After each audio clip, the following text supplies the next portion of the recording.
Saya akan mendasari dengan firman Tuhan ya. Mari kita akan membuka di dalam 1 Timotius pasal yang keempat ayat 1 sampai yang ke-16. Teman-teman bisa menyimaknya, saya akan membacakannya dengan seksama ya. 1 Timotius pasal 4 ayat 1 sampai 16 demikian. Tetapi Roh dengan tegas mengatakan bahwa di waktu-waktu kemudian ada orang yang akan murtad lalu mengikuti roh-roh penyesat dan ajaran setan-setan. Oleh tipu daya pendusta-pendusta yang hati nuraninya memakai cap mereka. Mereka itu melarang orang kawin, melarang orang makan makanan yang diciptakan Allah, supaya dengan pengucapan syukur dimakan oleh orang yang percaya dan yang telah mengenal kebenaran. Karena semua yang diciptakan Allah itu baik, dan suatu pun tidak ada yang haram jika diterima dengan ucapan syukur. Sebab semuanya itu dikuduskan oleh firman Allah dan oleh doa. Dengan selalu mengingatkan hal-hal itu kepada saudara-saudara kita, engkau akan menjadi seorang pelayan Kristus Yesus yang baik, terdidik dalam soal-soal pokok iman kita, dan dalam ajaran sehat yang telah kau ikuti selama ini. Tetapi jauhilah tahayul dan dongeng nenek-nenek tua. Latihlah dirimu beribadah.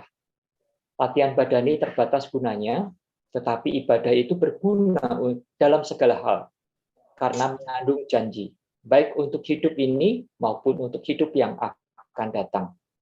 Perkataan ini benar dan patut diterima sepenuhnya. Itulah sebabnya kita berjerih payah dan berjuang, karena kita menaruh pengharapan kita kepada Allah yang hidup, juru selamat semua manusia, terutama mereka yang percaya. Beritakanlah dan ajarkanlah semuanya itu. Jangan seorang pun menganggap engkau rendah karena engkau muda.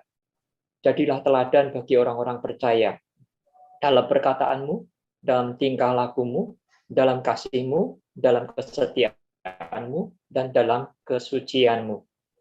Sementara itu sampai aku datang, bertekunlah dalam membaca kitab-kitab suci, dalam membangun dan dalam mengajar. Jangan lalai dalam mempergunakan karunia yang ada padamu, yang telah diberikan kepadamu oleh nubuat dan dengan penumpangan tangan sidang penatua. Perhatikanlah semuanya itu, hiduplah di dalamnya, supaya kemajuanmu nyata kepada semua orang. Awasilah dirimu sendiri dan awasilah ajaranmu. Bertekunlah dalam semuanya itu, karena dengan berbuat demikian, engkau akan menyelamatkan dirimu dan semua orang yang mendengar engkau. Ini adalah satu dasar firman Tuhan. Satu lagi yang akan saya kutipkan ya.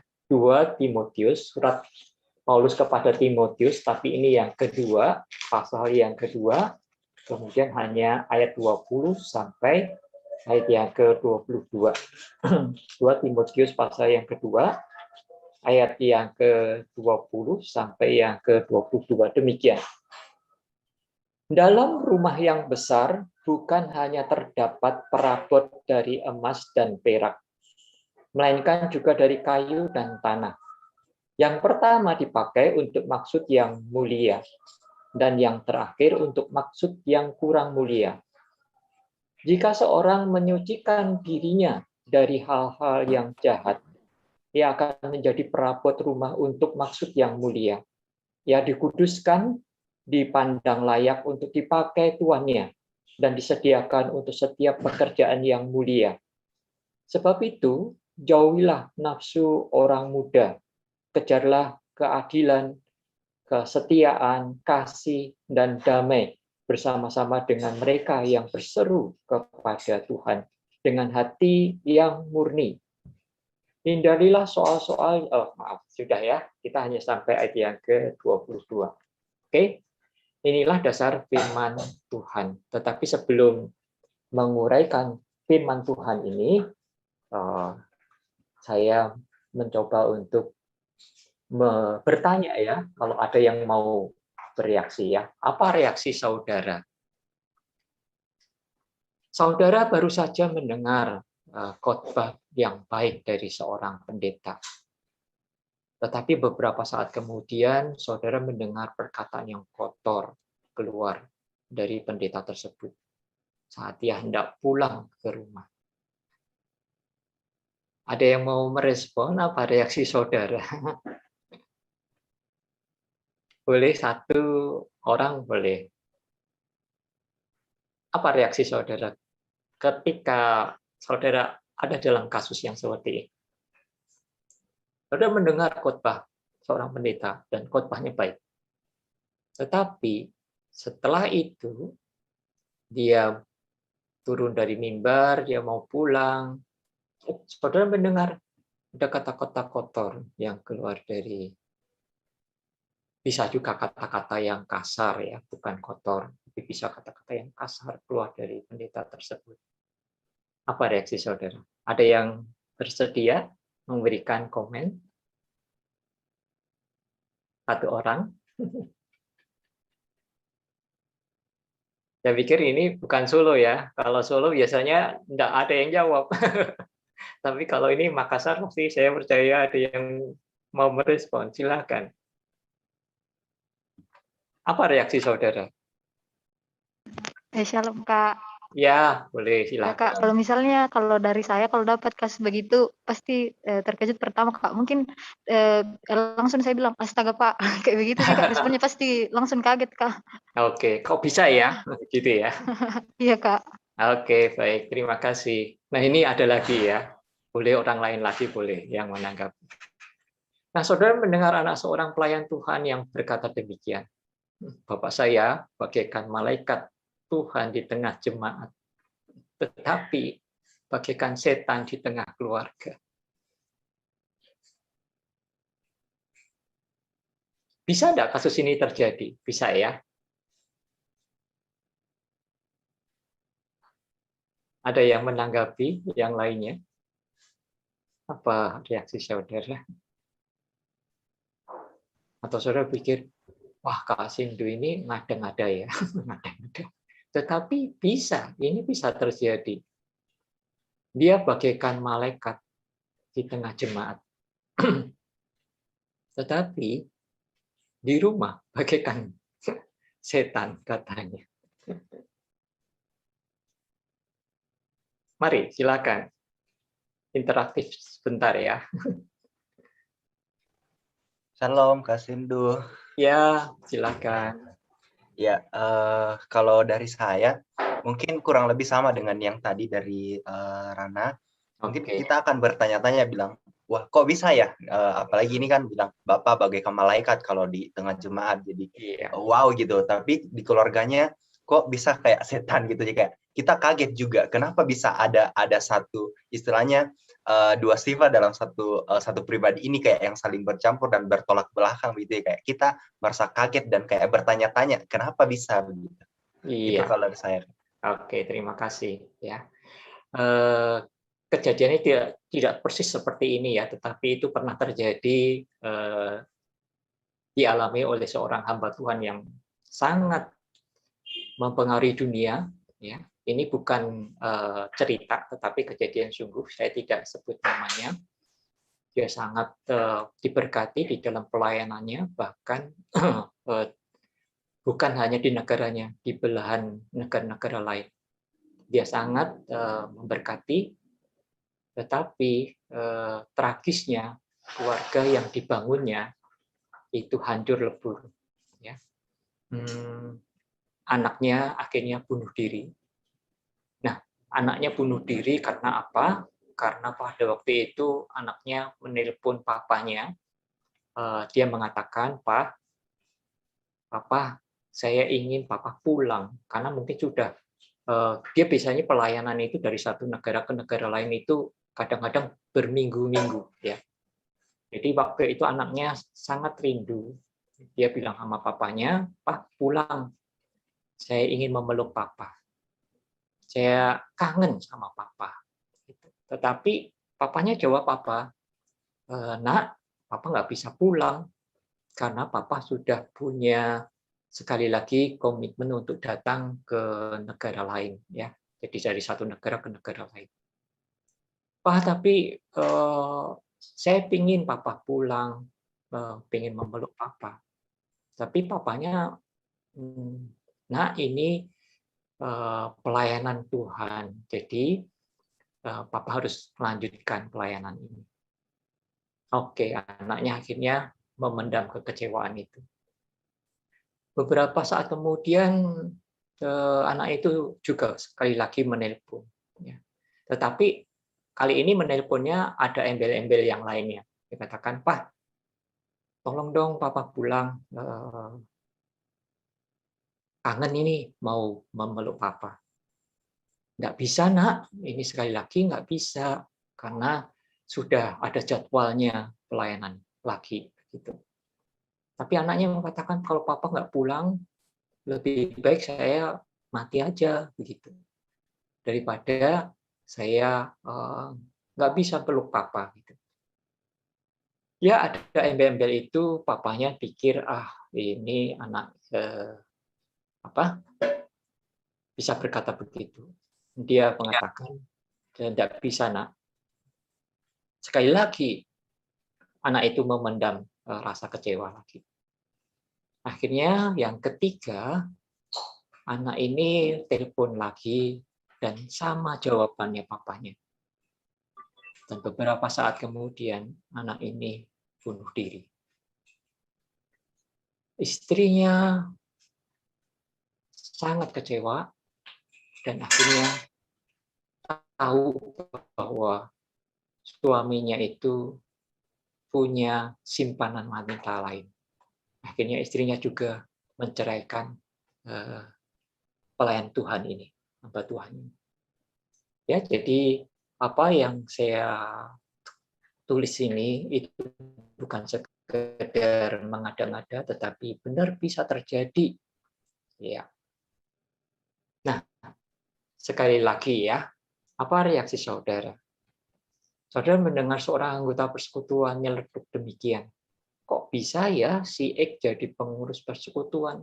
Padahal hidupnya kecanduan pornografi.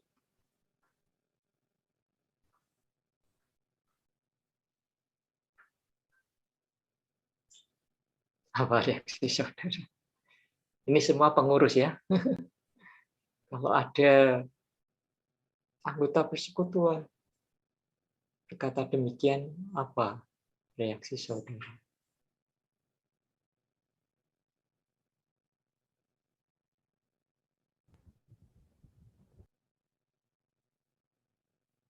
Ada yang mau menanggapi? Tolong Kak. Iya. Ya. Saya ingin menanggapi Kak. Iya. Dari pengalaman saya, kalau untuk seperti ini pernah juga saya alami khususnya di Timika. Di satu sisi, mungkin banyak orang yang berkata tentang kayak seakan-akan mereka kayak berkomentar, tapi terkadang kita tidak bisa kayak mereka tidak bisa lihat dirinya mereka begitu Kak. Jadi kalau respon saya ketika mendengar mereka berkata begitu, kadang saya tegur begitu Kak. Dalam artian begini, ketika kita membicarakan sesuatu yang tidak jelek kepada orang, apakah kita melihat diri kita sudah baik dan benar sebagai seorang pengurus? Jadi terkadang dari situ saya belajar bahwa ketika dia yang malah kayak kecanduan begitu dan menjadi seorang pelayan, ya berarti peningkatannya dia dari siapa kayak komitmennya dia untuk melayani. Jadi perlahan dia akan berubah begitu Kak kalau dari saya. Oke, terima kasih ya untuk respon-respon teman-teman. Kita masuk ya kepada tadi ya firman Tuhan tadi. Latar belakang daripada 1 Timotius dan 2 Timotius itu ketika surat ini ditulis, Timotius menjadi pelayan Tuhan di Efesus dalam usia cukup muda, diperkirakan berumur 30 tahun. Ya, pada waktu itu Paulus terpenjara, jadi dia tidak bisa dengan bebas melayani, tetapi anak rohaninya Timotius bisa melayani. Dan waktu itu Timotius menjadi pelayan Tuhan di Efesus. Saat itu juga Timotius harus menghadapi pengajar-pengajar yang menyimpang dari Injil Kristus, ya. Jadi pada waktu itu dari dua surat ini jelas perikop yang kita baca tadi, pasal yang kita baca tadi itu sama-sama nasihat Paulus kepada Timotius menghadapi pengajar-pengajar yang sesat, ya, yang menyimpang dari Injil Kristus. Ini latar belakangnya, ya. Nah, kita akan mencoba untuk mengerti apa arti hidup kudus itu, ya, apa arti kudus itu kalau menurut Alkitab, ya. Saya ambil di dalam Roma pasal 1 ayat yang ke-7, ini hanya contoh aja, ya, karena ada banyak kata kudus itu di Alkitab. Roma pasal 1 ayat yang ke-7, demikian firman Tuhan. Kepada kamu sekalian yang tinggal di Roma, yang dikasihi Allah, yang dipanggil dan dijadikan orang-orang kudus. Kasih karunia menyertai kamu dan damai sejahtera dari Allah Bapa kita dan dari Tuhan Yesus Kristus. Ada kalimat di sana dikatakan kamu dipanggil, dikasihi, dipanggil dan dijadikan orang-orang kudus. Apa makna kudus itu sendiri, ya? Orang-orang kudus. Nah, ada dua makna, ya, dua arti. Yang pertama, arti dalam posisi atau status, ya. Orang-orang kudus statusnya itu adalah dia dipisahkan, disendirikan untuk penggunaan khusus. Maksudnya dianggap suci. Nah, ini contoh-contohnya kalau di dalam bait Allah itu ada benda-benda kudus, ya. Benda-benda kudus itu maksudnya adalah benda itu memang dikhususkan untuk ritual di bait Allah itu. Maka dikatakan benda kudus. Tidak dipakai untuk hal-hal yang sehari-hari, tetapi ini dikhususkan untuk digunakan untuk ibadah-ibadah di bait Allah, ya. Jadi dipisahkan, disendirikan, dikhususkan. Kalau dalam 1 Petrus pasal 2 ayat 9, kita adalah milik Allah, kepunyaan Allah sendiri. Kita adalah bangsa yang kudus, ya. Artinya adalah posisi, ya, posisi, status. Kita adalah milik Allah. Kita adalah orang-orang kudus, ya, itu maksudnya. Yang pertama maksudnya seperti itu. Yang kedua, nah ini dalam arti keadaan atau proses atau perubahan batin yang menghasilkan kebenaran moral, perbuatan-perbuatan baik lahiriah menurut kehendak Allah. Dalam pengertian arti kedua ini adalah kualitas. Jadi kalau dikatakan orang-orang kudus seharusnya memiliki kualitas hidup yang kudus, perbuatan-perbuatan yang kudus menurut kehendak atau menurut standar Allah, ya. Jadi beda, ya, ada dua arti. Yang satu adalah posisi atau status, yang kedua adalah kualitasnya, ya. Seperti kalau diidentikan misalnya kita dikatakan kita murid Kristus, ya. Itu dalam pengertian ada dua pengertian juga. Statusnya adalah murid dan kemudian kualitasnya adalah murid. Bisa aja statusnya itu belum diikuti oleh kualitas, ya. Jadi bisa status murid Kristus tetapi kualitasnya masih jauh sekali dari kualitas seorang murid, ya. Bisa paham, ya, dua pemahaman ini, arti kudus itu. Kita dikatakan orang kudus karena memang kita adalah dikhususkan, dipisahkan dari dunia untuk hidup bagi Allah. Dalam arti yang kedua, kita harus mencapai kebenaran moral yang seperti Allah kehendaki itu. Itu kualitas. Jadi satu status, yang kedua adalah kualitas. Nah, sekarang bicara mengapa seorang pelayan harus hidup kudus. Kalau tadi berdasarkan 1 Timotius, kembali kita kepada 1 Timotius pasal yang keempat, ayat yang ke-6, itu nasihat Paulus kepada Timotius ketika dia menjadi pelayan Tuhan di Efesus. Dengan selalu mengingatkan hal-hal itu kepada saudara-saudara kita, engkau akan menjadi seorang pelayan Kristus Yesus yang baik, terdidik dalam soal-soal pokok iman kita dan dalam ajaran sehat yang telah kau ikuti selama ini. Jadi Paulus menasihati Timotius supaya hidup kudus, supaya Timotius menjadi seorang pelayan Kristus yang baik. Nah, ini saya tafsirkan sendiri ya, bahwa seorang pelayan Kristus itu membawa nama Kristus. Jadi kalau dia melayani Kristus, di belakangnya nama Kristus itu dibawa. Kalau dia tidak melakukannya dengan baik, maka Kristus pun kena getahnya.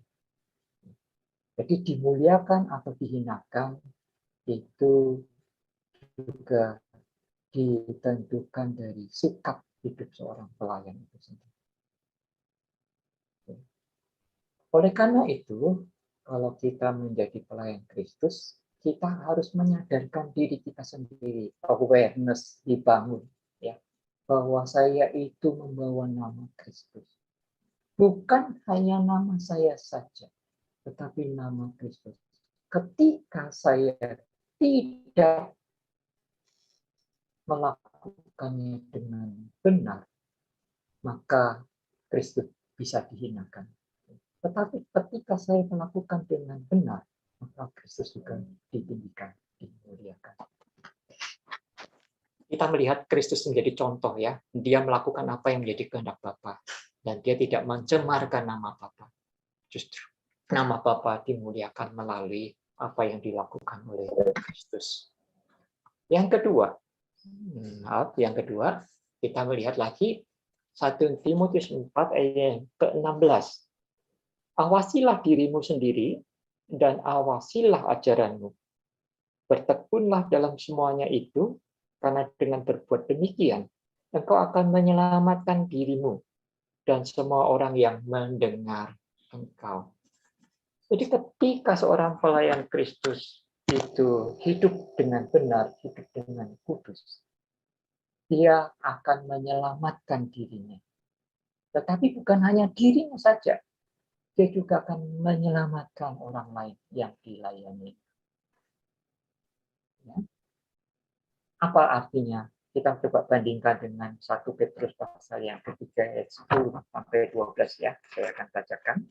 Kalau teman-teman mau membuka boleh juga di dalam 1 Petrus pasal yang ketiga ayat 10 sampai yang ke-12. Demikian firman Tuhan. Tetapi hari Tuhan akan tiba seperti pencuri. Pada hari itu, saya salah. Ini 1 Petrus pasal 3 yang ke-10 sampai yang ke-12. Siapa yang mau mencintai hidup dan mau melihat hari-hari baik, ia harus menjaga lidahnya terhadap yang jahat dan bibirnya terhadap ucapan-ucapan yang menipu. Ia harus menjauhi yang jahat dan melakukan yang baik. Ia harus mencari perdamaian dan berusaha mendapatkannya. Sebab mata Tuhan tertuju kepada orang-orang benar dan telinganya kepada permohonan mereka yang minta tolong. Tetapi wajah Tuhan menentang orang-orang yang berbuat jahat.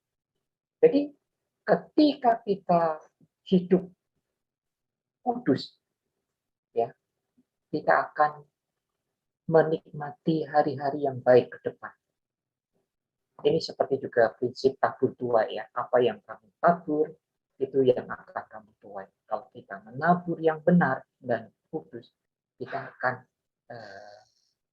menerima hari-hari yang ke depan, hari-hari yang penuh dengan damai sejahtera. Tetapi sebaliknya, kalau kita melakukan hal yang tidak kudus, maka kita tidak akan menyelamatkan diri. Nah, ini karena seorang pelayan, dia tidak hanya berkaitan dengan dirinya sendiri, tapi berkaitan dengan orang lain yang dilayaninya. Jadi, teman-teman pengurus bahwa kehidupan kalian itu juga akan mempengaruhi orang-orang yang kalian layani. Ketika Timotius hidup dengan benar, dengan kudus, Maka dia katakan tadi, jauhilah nafsu orang muda. Ada beberapa nasihat praktis. Tidak hanya menyelamatkan dirinya sendiri, tetapi juga menyelamatkan orang-orang yang digembalakannya di kota Efesus. Kemudian kita lihat di dalam 2 Timotius pasal yang kedua. Nanti saya ambil perhatian. Nah, di dalam 2 Timotius pasal yang kedua, ayat yang ke-21 khususnya. Jika seorang menyucikan dirinya dari hal-hal yang jahat, dia akan menjadi perabot rumah untuk maksud yang mulia. Dia dikuduskan, dipandang layak untuk dipakai tuannya, dan disediakan untuk setiap pekerjaan yang mulia. Jadi, Paulus mengatakan kalau Timotius mau menyucikan dirinya, maka dia akan dipandang layak untuk dipakai Tuhan bagi pekerjaan yang mulia, untuk maksud-maksud yang mulia. Jadi ada bagian daripada pelayan Tuhan itu. Dia menguduskan dirinya, menjauhi hal yang jahat, supaya dia bisa dipandang layak oleh Tuhannya, Tuhan kita, untuk dipakai untuk masuk. Ada bedanya pengurus yang mau hidup berjuang untuk hidup kudus maupun yang tidak, itu akan sangat berbeda di mata Tuhan, dan juga nanti pengaruhnya kepada orang-orang yang dipakai. Kita lanjutkan. Nah, saya keluar dari 2 surat tadi ya, dari nasihatnya Paulus kepada Timotius. Ini saya ambil bagian lain di dalam 1 Petrus 1 ayat yang ke-15-16. Saya akan bacakan ya, firman Tuhan demikian. Tetapi hendaklah kamu menjadi kudus di dalam seluruh hidupmu, sama seperti Dia yang kudus, yang telah memanggil kamu. Sebab ada tertulis, kuduslah kamu, sebab aku kudus. Be holy because I am holy. Ini sangat menarik ya. Kalimat ini saya renungkan terus. Kuduslah kamu, sebab aku kudus. Saya menemukan di sini alasan yang utama. Aku.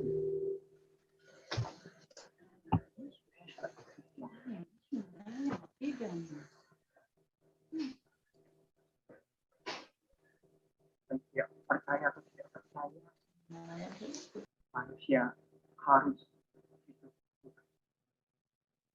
Karena apa? Karena ada amanah pribadi yang kudus.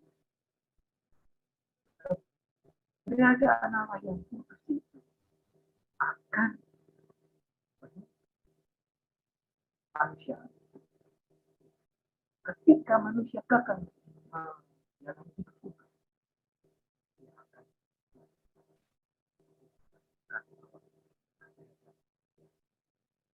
akan tidak bisa terkontrol.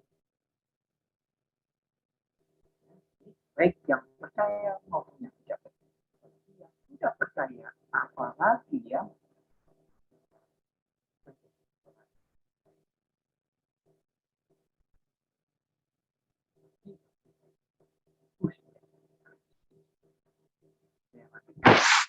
sampai yang ke-19. Dan jika kamu menyebutnya Bapa, yaitu Dia yang tanpa memandang muka menghakimi semua orang menurut perbuatannya, maka hendaklah kamu hidup dalam ketakutan selama kamu menumpang di dunia ini. Sebab kamu tahu bahwa kamu telah ditebus dari cara hidupmu yang sia-sia, yang kamu warisi dari nenek moyangmu itu, bukan dengan barang yang fana, bukan pula dengan perak atau emas, melainkan dengan darah yang mahal, yaitu darah Kristus, yang sama seperti darah anak domba yang tak bernoda dan tak bercacat. Jadi keberadaan Allah yang kudus itu akan menuntut manusia untuk hidup kudus, baik yang percaya maupun yang tidak percaya. Apalagi yang sudah ditebus, ya, ditebus oleh darah Kristus.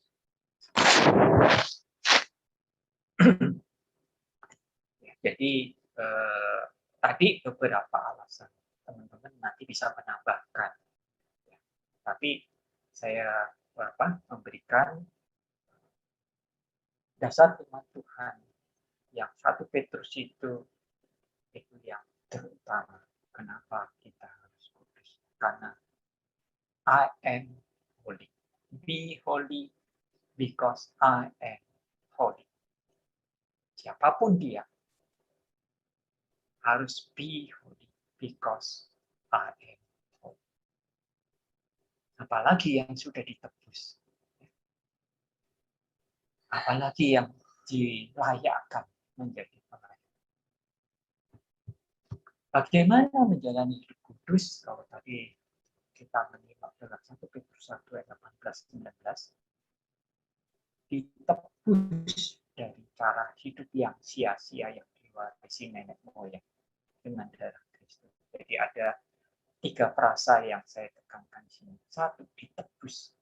Ditebus artinya kita tergadaikan. Ini seperti di rumah pegadaian ya, kita tergadaikan, atau dengan kata lain di dalam Paulus di dalam Roma katakan kita terjual di bawah kuasa dosa. Jadi hidup manusia itu sudah di bawah kuasa dosa, maka perlu ditebus. Ditebus dari apa? Ini cara hidup yang sia-sia tadi, yang dikuasai oleh dosa tadi. Hidup kita ketika Adam dan Hawa jatuh di dalam dosa, seluruh keturunan Adam itu di bawah kuasa dosa. Sekalipun hukum Taurat baru datang 400 tahun kemudian, tetapi dosa itu sudah ada di dalam kehidupan manusia. Hanya dosa itu tidak nampak jelas itu dosa karena belum ada hukum. Nah, ketika ada hukum, nampaklah dosa itu. Dia tidak bisa bersembunyi lagi karena ketika ada hukum, manusia itu cenderungannya adalah mencoba untuk melanggar hukum. Inilah hidup yang diwarisi oleh kita. Nah, karena kita terjual di bawah kuasa dosa itu, maka harus ditebus dengan darah Kristus. Maksudnya apa? Dengan kematiannya. Bukan main dan bukan main-main. Kristus harus menebusnya dengan nyawanya sendiri, dengan darahnya, dengan kematiannya. Supaya apa? Melalui kebangkitannya, orang yang ditebusnya ini menerima hidup yang baru, yang akan memampukan dia hidup seperti yang Allah kehendaki. Sampai dalam hidup kudus, perlu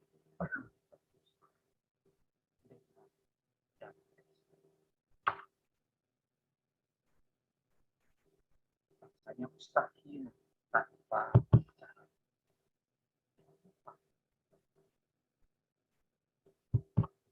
Dapat cara. Ini Alkitab yang saya tidak ada. Aku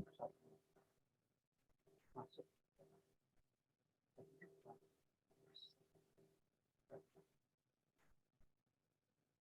nah, itu pertanyaan, bagaimana kalau ya untuk sombong diri maka tanpa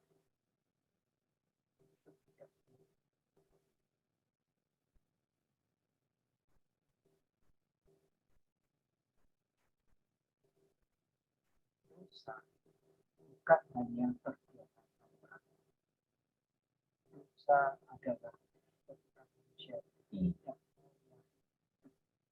di bawah Allah itu sendiri. Dia menciptakan Allah-Allah yang lain dan Allah yang sejati disingkirkan. Jadi tidak mungkin salah-salahnya manusia memikirkan Allah.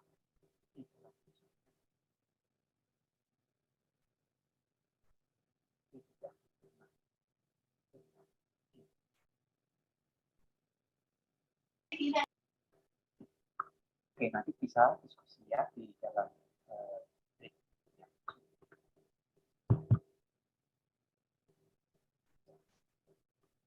bagaimana bisa menjalani yang lainnya. Yohanes pasal yang Injil Yohanes pasal yang ke-5 ayat yang ke-9 sampai yang ke-4. Demikian. Kamu menyelidiki kitab-kitab suci sebab kamu menyangka bahwa olehnya kamu memiliki hidup yang kekal. Tetapi walaupun kitab-kitab suci itu memberi kesaksian tentang aku, namun kamu tidak mau datang kepadaku untuk memperoleh hidup itu. Ya, jadi ini Tuhan Yesus sedang berbicara di hadapan orang-orang Farisi. Juga ahli-ahli Taurat. Mereka rajin sekali menyelidiki kitab-kitab suci. Dan kitab-kitab suci itu memberikan kesaksian tentang Kristus. Ya. Jadi kitab-kitab itu memberi kesaksian tentang aku. Namun kamu tidak mau datang kepadaku untuk memperoleh hidup. Pengetahuan yang dimiliki tentang Kristus itu tidak membuat mereka datang kepada Kristus dan memperoleh hidup yang kekal. Demikian juga ya, kita sejak tadi mengerti mengapa kita harus kudus. Pengetahuan itu ternyata tidak cukup kalau kita tidak mempraktekannya di kehidupan kita. Pengetahuan itu tidak cukup. Pengetahuan saja tidak cukup menolong, kecuali dilakukan atau dipraktekkan agar mengalami kebenaran. Kita mungkin bisa fasih di dalam mengatakan alasannya, apa tujuannya untuk itu, bagaimana caranya.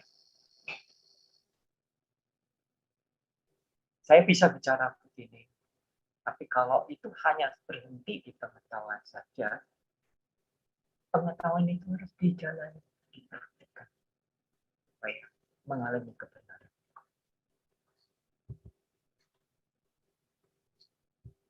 Nah, kita lanjutkan lagi. Kita melihat satu lagi ya, Galatia pasal yang ke-18, 24-25. Galatia pasal 5 ayat 16-18 dan kita 24-25. Maksudku ialah hiduplah oleh roh, maka kamu tidak akan menuruti keinginan daging. Sebab keinginan daging berlawanan dengan keinginan roh, dan keinginan roh berlawanan dengan keinginan daging, karena keduanya bertentangan. Sehingga kamu setiap kali tidak melakukan apa yang kamu kehendaki. Akan tetapi, jikalau kamu memberi dirimu dipimpin oleh roh, maka kamu tidak hidup di bawah hukum Taurat. Barang siapa menjadi milik Kristus Yesus, ia telah menyalibkan daging dengan segala hawa nafsu dan keinginannya. Jikalau kita hidup oleh roh, baiklah hidup kita juga dipimpin oleh. Apa kebenaran yang terdapat di Galatia 5 ini?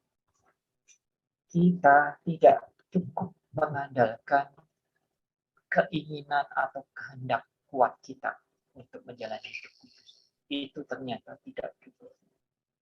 Kita harus berkolaborasi dengan Roh Kudus. Maksudnya berkolaborasi, ada bagian kita, ada bagian daripada Roh Kudus.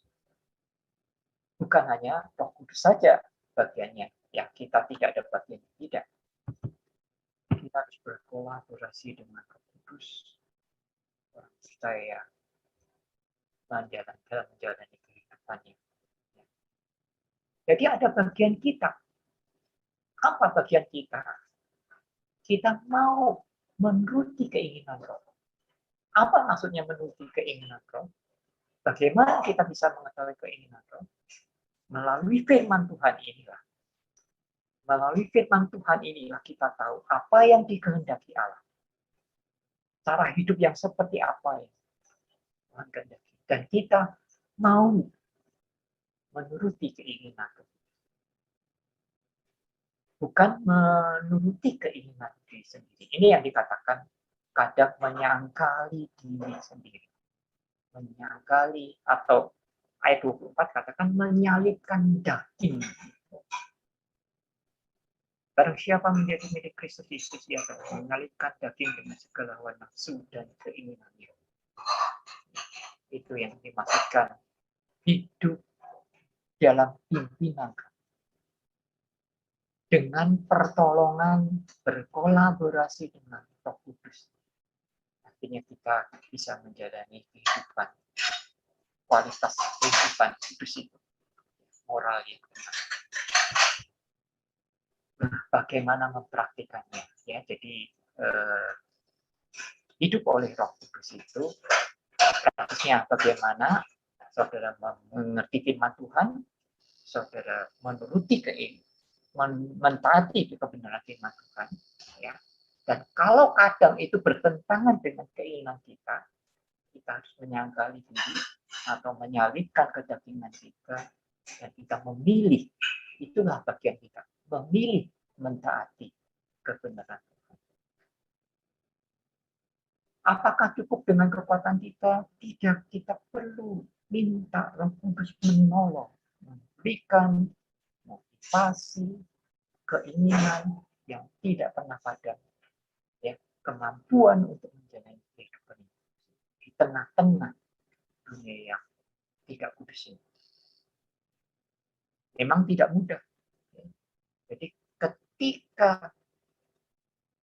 ketika dunia ini putih, hitam akan sangat terlihat, ya. Tetapi kalau ketika dunia ini hitam, yang putih tidak terlihat.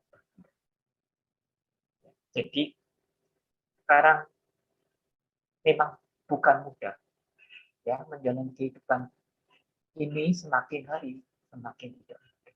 Karena apa? Semakin gelap sekeliling kita.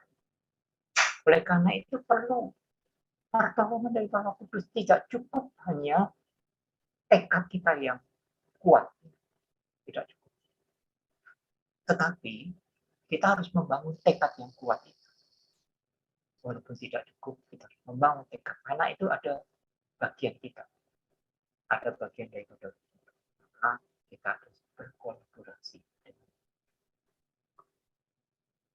Mudah-mudahan jelas, ya, untuk mempraktekkan menjalani hidup. Nah, sekarang apa tantangan di zaman era sekarang? Era informasi yang sangat melimpah ruah. Adalah dosa-dosa seksual. Itu pornografi, seks, bahkan sekarang gerakan LGBT movement. Itu begitu terpapar, begitu apa istilahnya, melimpah. Kalau kita tidak punya kemauan untuk menyaring, maka kita akan dilanda oleh air bah yang seperti itu. Sekali lagi, pornografi, seks, LGBT movement, tidak notice ya, yang LGBT sekarang menghancurkan tatanan sosial luar biasa, dan ini memerangi. Nah, nanti teman-teman bisa bagaimana menghadapi tantangan hidup yang seperti ini. Kita hidup di dalam era informasi, dunia maya, maka tadi saya katakan pengurus persekutuan, kenapa bisa kecanduan? Karena itu tidak nampak di hadapan orang lain. Bisa disembunyikan, bisa dilakukan secara bersih. Tapi itu akhirnya menguasai. Kemudian ada dosa-dosa. Betapa susahnya sekarang kita jujur ya. Kebohongan itu sudah sangat merajalela. Teman-teman nanti bisa mengevaluasi. Jadi ini bisa enggak saya menghindari kebohongan?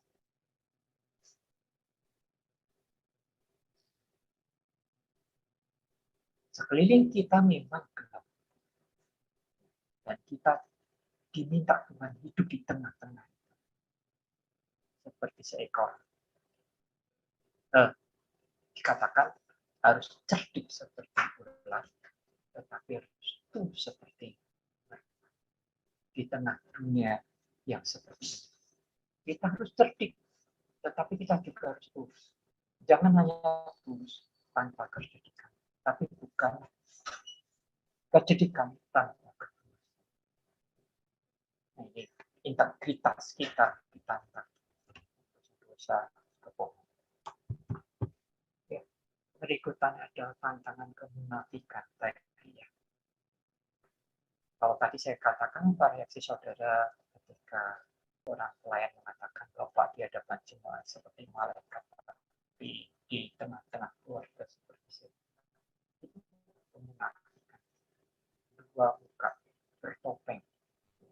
Hidupnya tidak sama ketika di tengah-tengah jemaat maupun di tengah-tengah yang lainnya, apakah itu keluarga. Kemunafikan, hipokrisi, itu adalah memakai topeng.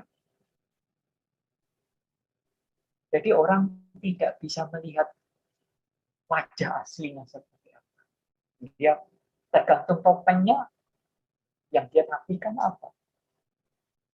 Muka yang sopan, yang sopan santun, tapi hatinya sangat jahat. Itulah kemunafikan. Ya. Dan kemunafikan ini akan sangat susah terbongkar kalau berdalih agama. Makin susah sekali ya. Banyak sekali keluarga-keluarga, istri-istri pendeta, anak-anak pendeta jadi nakal, jadi ada yang bunuh diri, ada yang menyangkal, ateis. Kenapa? Jadi pelayan-pelayan Tuhan harus berhati-hati karena kadang bisa berbicara, tapi tidak bisa menjawab. Sangat susah dibongkar karena berdalih pelayanan seperti tadi ya. Anak itu minta apa itu, dia katakan, nah ini pelayanan bagi Tuhan. Akhirnya hamba Tuhan ini menyadari, dia menulis satu kalimat begini, aku membuatkan sepatu banyak bagi banyak orang, tetapi sepatu bagi istri tidak sempat aku buatkan. Sangat ironis sekali. Dia sepertinya memperhatikan beribu-ribu orang lain, tapi keluarganya sendiri tidak diperhatikan sama sekali. Tapi kan yang berdaya agama sangat susah untuk dibongkar. Ini banyak kejadian amal Tuhan. jemaat pun terkelabui, jemaat pun tidak bisa bicara apa. Oke? Nah, ini kaitkan dengan teman-teman sebagai pengurus ya. Nah, saya akan mengakhiri. Mari kita hidup seperti yang anak domba. Dan lagi kita perlu ditebus oleh darah Kristus. Pengetahuan akan Alkitab tidak cukup kalau tidak. Dan tekad kita tidak cukup. Kita membutuhkan pertolongan daripada Roh Kudus. Berkolaborasi. Bukan hanya menyerahkan itu kepada Roh Kudus. Tidak. Ada bagian kita. Bagian kita apa? Menuruti kebenaran firman Tuhan. Menyangkali diri. Membatasi, menyaring seluruh informasi yang ingin merasuki kita. Apa itu? Pornografi, riset, LGBT, semua itu berlimpah dan ingin mengguyur kita. Bisakah kita menyaring dalam pertolongan? Nah, ini dasar firman Tuhan yang sudah saya sampaikan. Saya diberitahu pengurus nanti setelah ini ada break atau Zoom di kelompok-kelompok. Nanti saya tidak akan ikut ya. Saya minta hadir. Hanya diberi pertanyaan untuk diskusi di dalam kelompok. Nah, pertanyaannya hanya dua tadi. Mengapa seorang pelayan harus hidup? Saya menganjurkan pastikan alasan saudara pribadi berdasarkan firman Tuhan. Saudara harus mengerti firman Tuhan yang mana yang menjadi dasar saya untuk berpijak bahwa saya harus menjalani hidup yang kudus seperti yang saya kerjakan. Karena firman Tuhan itu akan menjadi pertolongan kita. Kalau Mazmur dikatakan Mazmur 119 ayat 9 dan 11, apakah seorang muda mempertahankan kelapa di besi dengan menjaganya sesuai dengan firman? Dalam hatiku aku menyimpan janji supaya aku jangan berdosa terhadap engkau. Jadi temukan, pastikan alasan saudara pribadi berdasarkan firman Tuhan. Mengapa saya hidup seperti yang Tuhan? Nanti bisa dipakai untuk sharing di kelompok. Yang kedua, bagaimana bisa menjalani hidup kudus? Pastikan saudara mengerti cara menjalani kehidupan yang kudus. Kalau hanya tahu teorinya tetapi tidak tahu cara mencapainya, maka akan jadi sia-sia. Tahu mana yang dituju dan tahu jalan bagaimana saya menuju ke sana supaya saya sampai di seberang sana. Jadi tahu yang dituju seperti apa, mengapa, dan bagaimana. Kalau itu saudara bisa secara pengetahuan bisa menjelaskan. Dan nanti yang berikutnya saudara mempraktekkannya. Ya, tidak cukup hanya tinggal pengetahuan, tapi mempraktikkannya dalam kehidupan. Tapi lepas dari